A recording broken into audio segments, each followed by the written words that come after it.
Hey, welcome to the first episode of the Cocktails with Jim podcast. I am here with Joe Agnew, one of my best friends, and there's all sorts of topics we discuss, and one of our favorites is music. And I asked Joe to talk to me tonight about two albums that changed his life, and so I'm going to also talk about two of mine, and I'm going to ask Joe to go first, and here we go. Yeah, I wasn't sure if it was gonna be you, gonna be me, gonna be both of us. I've been pondering it in the 90 minutes of preparation time that I've had to think about it. Uh, Wow. yeah, albums that have changed my life. I've been shooting through a couple of them in my head, and it's almost like one of those weird self-selecting criteria thing. Like it's in the eye of the beholder which one it'll be and how it'll go. I think the first one I'm gonna land on is Plans by Death Cab for Cutie. Um, and this is probably going to be the theme with all of us, I suspect, for both of us, and probably for most people, to be honest. But it's an album that I knew about and had heard bits and pieces of, and had probably heard all the way through once or twice, but it came back to me at a very particular time. And it was, if you recall, and I know you recall, in college when I got robbed. Um, Almost immediately after that, I went to, like, 2 days afterwards. I was at the University of Minnesota campus. I went over to the dorm room of Mike Offerman and Kurt Hamke, of all people. There on the other side of campus, walked over there and ended up hanging out with Offerman for the night and stayed there. Then I had this like sleep playlist that he would play all night, kind of on repeat. It was like, I don't know, 45 or 50 songs. And I Will Follow You Into the Dark was on that. And it was like, it hit me in a different way in that moment, just listening to it. There was a weird peacefulness to like being there. It was a spring day. It was misty outside, kind of rainy, but not in a dreary way. I don't know. And I ended up pulling the album back up later and listening to it. And it's an album I've come back to over the years. There's a lot going on in it, musically. I really I enjoy concept albums, which Plans is sort of a concept album. There's a lot of similar themes throughout it. It's not necessarily telling a story like a concept album does, but there's a lot of the same things that it comes back to. And then there's like a lot of the songs have a crescendo element to them, which is something I really like. And so between all of that, and there's a little bit of a hopeless romantic part of me, and a it speaks to some of the fears that I have as well. So like, for whatever reason over the years, it's been this might be something that hits me more these days than it ever used to, but like I worry about, what am I going to leave behind? What am I going to leave behind for my kids? Like, one of my bigger fears is like that I will come down with some kind of horrifying cancer and be gone in 2 years, and my kids will barely remember me and feel like I left them behind or whatever. And same for my wife and anybody else. And so like there's parts of that album that stick out to me. And I think the penultimate track on that album is What Sarah Said. And it is about a they're gender non-specific, but I think the implication is it's a man sitting in a waiting room while his partner, girlfriend, wife, not sure, is undergoing chemo and maybe near the very end. And so he like spends time in this song describing the waiting room and the smells and the feeling and just the dreariness of everything going on around him. But the thing that always hits me, and I feel like I'm always like waiting for the hammer to drop every time I listen to that song. And it's the very last, well, the second last line of the song.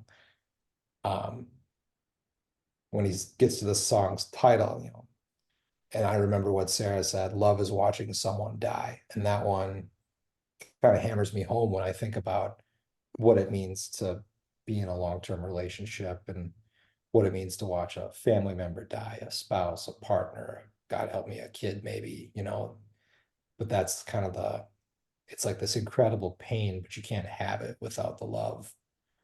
And so I do come back to that one over and over again. It's like that album started in a really weird place for me, and now it has evolved into a weird place as my life has evolved. So I don't know that it has changed my life in one specific moment, but it like found its way into my life in a particular moment. And then I come back to it and I get something different from it as I've aged and as my family has changed over time. It's kind of a weird experience. But like that second last song, What Sarah Said, that's a song that I'm like, every time I listen to that album, I'm kind of like dreading slash waiting. Like I got to get to it. I have to get through it. And there's such a art to it, such a feeling to it that it generates in me. But I am always kind of, it's like a punch every time it comes at the end of that song. So when I asked you this question, I guess that wasn't one of the albums I thought you may bring up. Have we talked about Death Cab for Cutie before? Because here's what I know of that album. It starts with Marching Bands of Manhattan, correct? Which is an Yep, yep, incredible tune. And correct me if I'm wrong, but the guy that's the lead singer of Death Cab is also in the Postal Service, correct. which I Yep. feel like that album came out like our freshman year of college. What is it called? Give Up, the Um, first Postal Service record. yeah, is it called Give Up? I think First so. and only Postal Service record. There is only the one. Oh, is that right? Okay. Yeah. They just did the one. They just did a reunion tour last year. I only know this because one of Kate's friends, guy by the name of Luke, and his wife came over in the fall, and they talked about how Luke literally was late for his honeymoon because he was at the Postal Service tour and he was such a huge fan that he had to go catch it. Um, I'm looking up the album name quick right now. That must have came out in about 05, 06. Yeah, it was 03 when Give Up was released. So before we Oh, got, okay. but it wasn't like a highly, you turned me on to it. I didn't even know about it. I knew about Death Cab. I didn't know about the Postal Service. And I was not at a very sophisticated point of like looking shit up at that point in my life. Um, and it took me a minute and I remember listening for a long, wait a minute, this is the same voice as Death Cab. This has got to be the same lead. Yeah. I just remember the Postal Service record starts out with that just like real like lo-fi The district keeps synthesizer, along, whatever it right? is. Yeah, yeah. And it's just there's a whole vibe going on with that record. But yeah, Yeah. I don't know plans on that level that you described. Like I said, I know Marching Bands of Manhattan. That's a great tune, but I honestly don't know if I could name another track on that album, You unfortunately. know Soul Meets Body for sure. You Oh definitely, yeah, yep. that's track two. So you kind of go from the Marching Bands of Manhattan is like that crescendo feel I was talking about. It's the whole song is like a build up to a cliff fall at the end, and I just love that. What Sarah Said, that second last album, song of the album is like that too. It builds up to that cliff fall and that final lyric hits, and then the music cuts, and then it does another build up through the end where he says over and over again, "Who's gonna watch you die?" And that's obviously similarly traumatizing and affecting and all of that stuff compared to the previous line, but similar vibe. Most of the tracks on that album follow a pattern like that. There's a similar feel to that. Even I Will Fall Into the Dark doesn't have a crescendo element to it, but it still is very much about like moving through life with someone else and what's going to happen on the other side. Awesome. All right. Well, I'm gonna have to check that one out in its entirety then again. And like I said, I don't know the record on that level that you do, but awesome. And I do remember the day you spoke of with your robbery. And so I remember it like it was yesterday. I was sitting in front of my computer. I was in, let's see, it was my freshman year of college. I was playing Diablo 2 and As one did during those years. and I remember you called me and Must have been like 9:30 at night, 10 o'clock at night. did you call me or were we talking when it happened? I can't remember. That's right. We were on the phone when it happened. And I just remember there just being a scuffle and something or the other. And then I remember you being mad that I like I hung up, but I You didn't know didn't what know to what was do. going And on. you call me later, like, dude, I got robbed and blah blah blah. And yeah, I'll never forget that evening for sure. Yeah, that was wild. Yeah. Yeah, that's we don't have to diverge on this too much, but the one thing I remember following that is I was talking to my dad like the next day or 2 days like that weekend once I got my hands on a phone and started getting myself back together again. And he was trying to make me feel better. And he's like, a lot of those guys, they're on drugs, they're messing around, they're not like usually like a lot of those guys don't carry real weapons. It's a lot of times it's a fake gun. And he's like, what color was it? Was it black or silver? And it was a silver revolver. And there was like a long pause on the phone in that moment. And he goes, well, it's probably good that you gave him what he was asking That's for. like typical something your dad would say, just in that very deadpan way too. Yeah. It was, Hey, at least we can laugh about it. wow. What do you Okay, got? I'm gonna go. I'm gonna go The Wonder Years, The Greatest Generation, which is an album that came out in 2013, I think. But I just came onto it about a year ago, and the only reason that I heard of the album and the band was because I was watching a podcast where two people were talking about Chroma, and which we both Yeah. obviously Spoiler alert. adore. And so this particular podcast, they were kind of like ripping the album a little bit, and which, I whatever, that's their opinion. And but then they were talking about like the way that that record They were ripping ends. Chroma. Yeah, Okay. like yep. And again, whatever. But they were talking about like obviously the big build up, and then they have the like the recap and the last track, and they mentioned two records that did that but did it better, and one of them they mentioned was The Greatest Generation. And I remember I wrote it down on a sheet of paper, and I'm like, I got to check this out. And I checked out that and the other album. And the other one, I don't can't remember what it was, but I didn't care for it, and I didn't listen past the first track. But this Greatest Generation just it grabbed me right away. And it's a pop punk record, a post hardcore, whatever you want to call it. And I think that some of the themes in there are related to like it's a trilogy of records, I want to say, but I haven't listened to much more of their stuff. And this is like the last part of the three records. So there's a lot of themes of like anxiety and depression, and he talks a lot about his grandfather, and then of course the title, The Greatest Generation, like that era of time. But that album hit me when I was dealing with a lot of mental health issues. I went through hell with anxiety stuff, which you and I both talked about, and thankfully, with treatment and things like that, things have been a lot better. But that record hit me right at that time, and it's got a lot of those themes in it.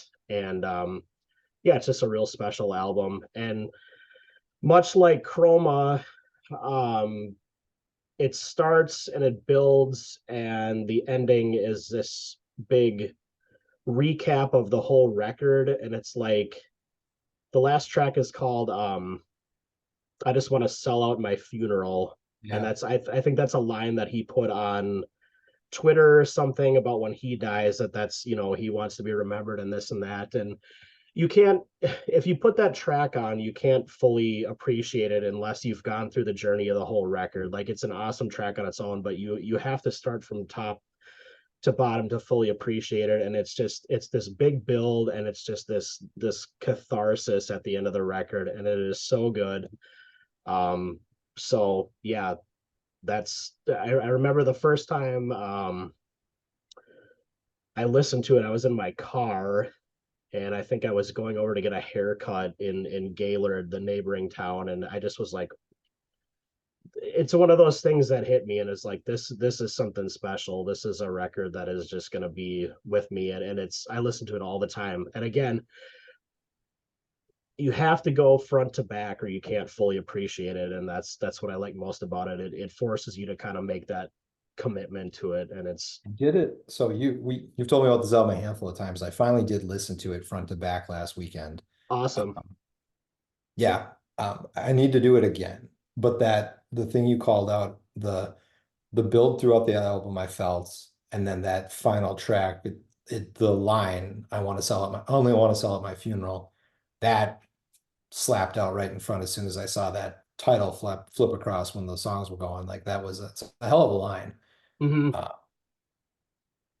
it's quite the notion. I can't say I got the full appreciation out of it in a single listen. It's with me, like when I go through music, it really starts to connect with me when the lyrics start to become like almost a reflex that That's what I I'm was just yeah, it's when I fully appreciated it, it was after I had listened to it again with the lyrics in front of me, because it's not like the guy's voice is hard to understand or anything like that. But if you can actually be reading the text while you're listening to it, especially on that last track, it's like, yeah, there's some pretty heavy stuff in it. And It's awesome. I liked what I was hearing. I like Chroma more, but I liked what I was hearing out of it. I definitely have Yep. to do it again for sure. Yep. But yeah, that's a good one. Um, I suppose you want me to go for my second one now. I've been racking on what to pick for this. There's so many options. Um, Part of me wants to. I might still pick this. I'm gonna riff on like some finalists quick. I'm between something like Catalyst just sitting behind me in the album form. That one is something I go back to. That's probably the album I've heard the most. Well, maybe not. That's tough. Catalyst is a good one though. I come back to it quite a bit.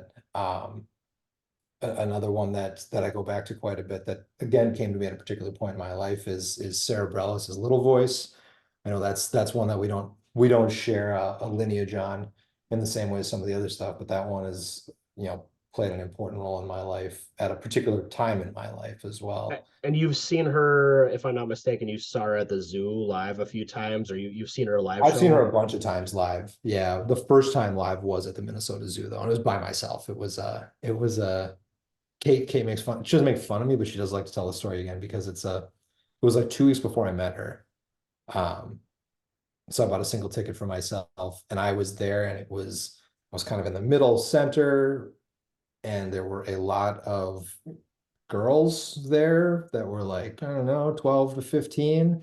And then You're like the old guy in the crowd. Yeah. and then there were a lot of mothers, and then there were a lot of old guys too, but the old guys were there with their daughters. And so I Yeah. was I was getting eyeballed a fair bit for clearly not having a child, but Yep. I still had the being there. same thing. I went and saw Anne Berlin at First Avenue by myself, and I was like, I am old. It was a great show, but I'm like, man, I gotta like go up on the balcony by the bar because this is strange.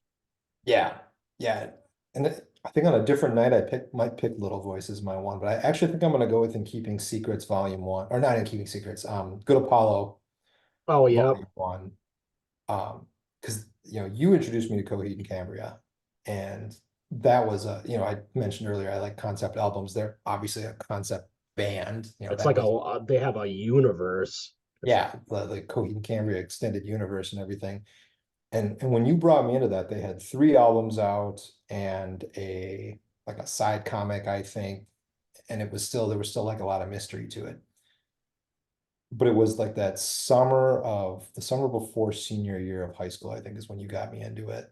mhm. Uh, Seems to be what I recall. Who knows at this point if my memory is actually reliable on times and dates, but we'll go with it. And I liked the first 2 albums, but something about Good Apollo Volume 1 struck me. And I think it was like there was so much more interesting things going on in that album. You had I'm gonna struggle with I haven't listened to the album in so long, I almost gotta look up the names of the tracks. You had the We got the suffering, and there's the Suffering's what else very we good. got?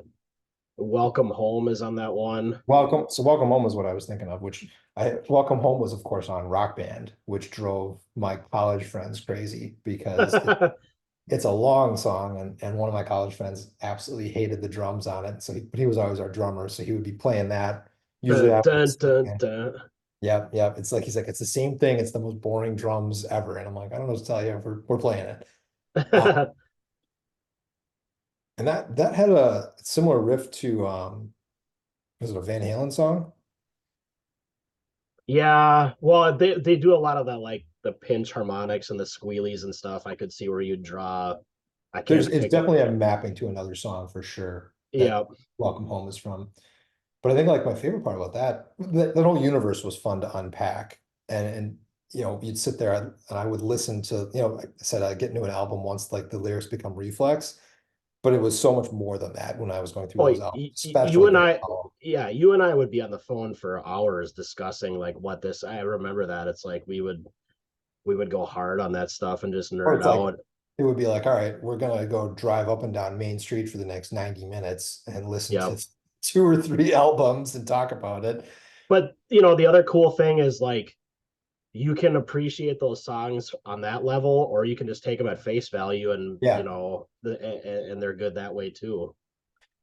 absolutely. I mean, The Suffering, I think is a great example of a song, The Suffering, and then the slower song. I'm now I gotta look it up. Um, it's gonna drive me nuts. I The don't. Suffering is definitely my favorite track on that record. Well, I The love that. Suffering, at least for a while, was a song that you wanted to be played at your funeral. Let's do it. I Both. think you've amended those plans the last time I looked, but that What was a ask of yours for a little while. Um, Wake Up was another one I was thinking of though that I really like the song right before The Suffering. what is And the isn't there like a series of four, like yeah, the at album the end, before it, the Good Apo or In Keeping Secrets has like a four part, and then this one has one too, and those are awesome as it's well. yeah, In Keeping Secrets is a three-part song. The Valerian, I think it's the Valerian The Well. Camper Valorium Camper or Valorian, yes. And then The Willing Well is the four-track yeah, piece in Good Apollo. Um, and that's I think the second. The Willing Well 2 is maybe my favorite of the four, if I'm remembering right. Again, I haven't listened to yep. this album in a long time. I gotta pull it back out again now. But that's like a fun four set to go through.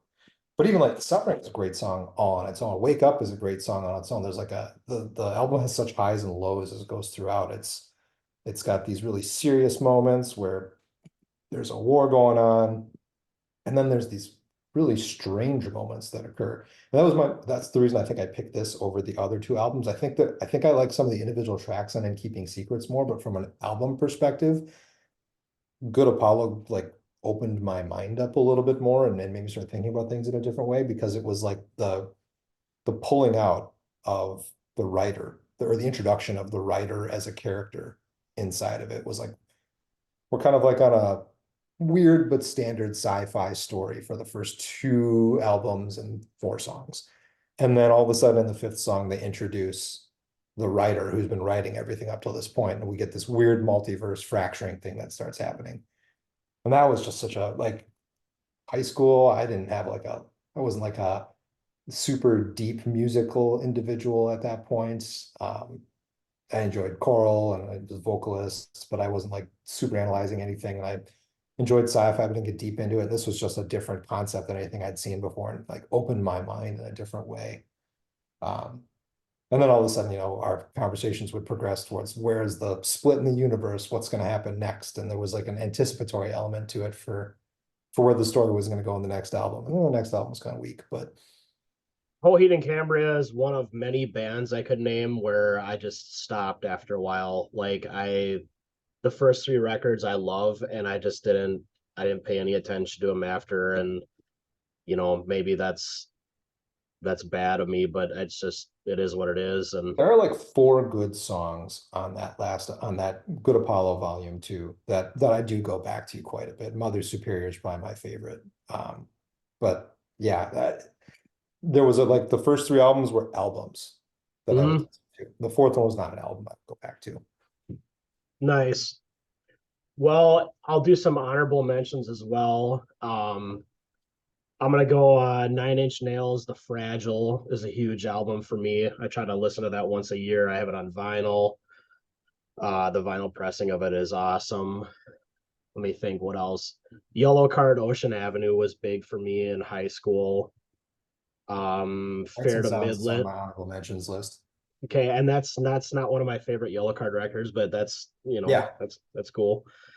Yellow Card Southern Air is kind of like the I don't know, the more grown up version of Ocean Avenue. I like that one a lot too. I don't think I've heard that album. Oh man, you're doing yourself a disservice. You'll love I it. If like you like Yellow. Ocean Avenue, you'll love it. I'll have to check that out. Um, of course, Fair to Midland, Fables from a Mayfly. I thought We about could that one too. we could do a whole thing, but we gotta talk about Chroma. It just has to be done.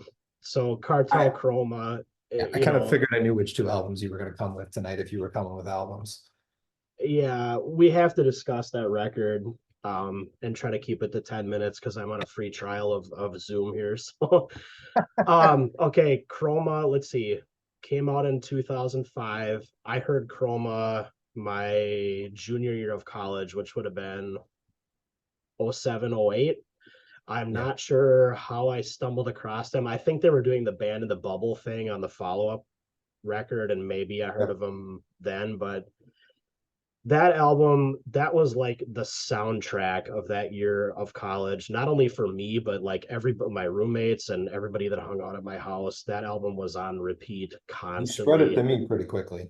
It is, it's like my life in a nutshell is that record. And it it always just gets me back to that point in time. And I think like you and I have talked about this too, but that's like one of my favorite things about music is like it's the only thing that I can think of where like I can put that record on and I can get into the headspace of that year of college and just, all the fun and shenanigans and all the bonfires and craziness and stuff like that. That album, that was my soundtrack, man. And I, I've read different reviews of it and stuff like that. And some people rag on it and they say you've kind of heard everything by about the first four tracks. And I guess on the surface, it's a solid pop punk record, but for me, it just hit me at the right time, and I love it so much. I've heard that album hundreds of times, and of course, like the last three tracks, you've got Q and A, the big recap, and I didn't actually find this out till later. That whole that sequence of like we know there's an answer or whatever, that's a Beach Boys line from Oh, no the kidding. yeah, the lead singer evidently is a huge like Beach Boys nut. And if you're familiar with the album Pet Sounds, I can't think of the name of the track, but that's a borrowed line, like giving homage to Pet Sounds, which is really cool. And yeah, it's so good. We've both seen Cartel live, haven't we? I've not seen Cartel live, actually. No, I'm almost positive they opened for I don't know. I'll have to look back. I I know don't I've think seen him. I so. thought you were there with me though. We've seen Newfound Glory half a dozen times together at least.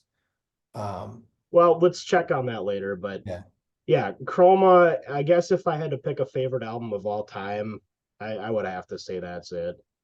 And I again, mean, it's more place and a time thing. It's a great record. It's a solid pop punk record, but it's more place and time and the nostalgia and the good times. It's all there for me.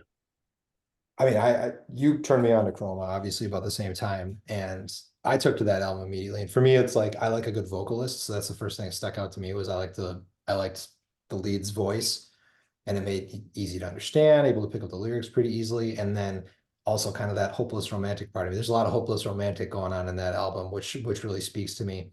Yep. But you could stick with that, and I understand what people say when they say that, what they have on the surface is what they have, and you know it by the time the album flips over in the middle when you have to turn the record over with the sound, as it were. Mm-hmm. You could say you're done by then. I don't know if I buy that. For me, the album almost has it's like three pieces. It's like the first half, the first side is the first side. It's got some great tracks. It starts with a bang, obviously, with Say Anything. Um, and it flips over. It's when it flips over though, it like takes on a different tone for me. And I notice little things in songs and I stick with them and then I anticipate them later. So like I'm almost like once it flips over, I'm waiting until If I Fail. Because If I Fail to me is you talk about the last three songs, but to me, I think about it as the last four songs. Like If I Fail is the prelude into Minstrel's Prayer. Because once If I Fail starts, there's no breaks anymore until the album is done. It goes all the way through.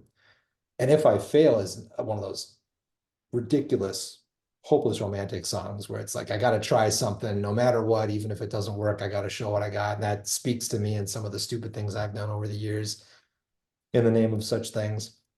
But I don't know if you're Oh, go ahead. sorry, I didn't mean to interrupt. I don't know if you remember, but like I always big on playlists, right? So like If I Fail was the first track on the playlist at my bachelor party. And I just that I always remember that's a whole other discussion that we won't get into now. But Yeah. yeah, that awesome track for sure. Yeah. Well, for me though, like that second half of the album, the songs before If I Fail are like, I'm just kind of waiting for If I Fail to start at that point. And then once that hits, we're rolling. And you're probably the same way. Once that starts, there's no stopping. I'm going through to the end at that point. You have to. And Minstrel's Prayer to me is my favorite song on that album. It's probably not exactly a hot take, but there's a back to that hopeless romantic thing, but there's a moment in the middle of the song when after the second verse, after the second chorus, when he flips into the vocal bridge, for a long time, all I heard was the vocal bridge, on bended knee, all that stuff. And I love that. But you get to a point where you finally throw the headphones on and you sit there and you listen to it. And I hear all the different instruments that come in at that point that are not present the rest of the song. Hmm. Violins all of a Yeah, sudden, you got strings crescendoing. and yep. Yeah, there's all this stuff happening, arpeggios happening in there. And it's like there's this incredible explosion of beautiful sound during that vocal bridge that then crescendos to the end, where then the drums cut out entirely, and all you get is the acoustic guitar for two measures, and then it brings back into the chorus to end it. And then Q&A are fantastic, of course, and Oh A as yeah. up is awesome. But for me, Minstrel's Prayer, and especially that vocal bridge right up until the final chorus, is one of those moments I anticipate on an album when I'm listening to it. And I was just reading, I read about Chroma once in a while, and I'll see a review, and somebody, I was watching a different podcast where they were talking about it, and they said that Minstrel's Prayer was like the weakest one on the record, and it's like Oh, no, I don't, they're talking about it like in terms of like how do musical I want to, complexity, or no, like a contemporary Christian by the bonfire. I'm like, I don't get that vibe from that track at all. I don't either. Yeah. No, whatever. I gotta But stop they're listening to they're other. basically making, I mean, they're sort of poking fun, not making fun, because it's not a pejorative way, but they're poking fun a little bit at people who sing sappy love songs and minstrels guide our life, but then like he is a minstrel himself. He's doing the same thing. He's following those footsteps. I guess I don't see the Christian piece, but maybe I haven't analyzed it at that level. I wouldn't worry about it. I'm on board for it. That's a good track for sure. That album is untouchable. I don't care what anybody says. Yeah. And I hey, I have a master's in music education, so take it from me. yeah. I mean, you're an authority figure. Well, maybe I don't know. Well, what else can we say about Chroma? Man, I don't know. It's just a fun album. I'll say a fun story quick. So I remember when we went to Josh's bachelor party in Chicago. Oh yeah, It stuck out to me. We were driving, we're pulling out for, I think, from Top Golf, and you threw yep. on Chroma and you started with Say Anything. And I started singing along with it right away. And you immediately stopped and were like, no, you're not singing along with it. I don't exactly have a voice to match up with the lead, so I understand. That's funny. I don't remember that, but I'm sure there have been lots of instances where I've put that on at different times, and it's so good. It's very good. It's very good. Well, hey Always a man, I appreciate this. This is the first time I've done a podcast, so hopefully it went okay. And thanks for taking the time and humoring me. And we'll get up again on a different topic sometime. Yeah, hey, good to just connect like this. Do this Yeah, anytime. absolutely. Cheers, sir.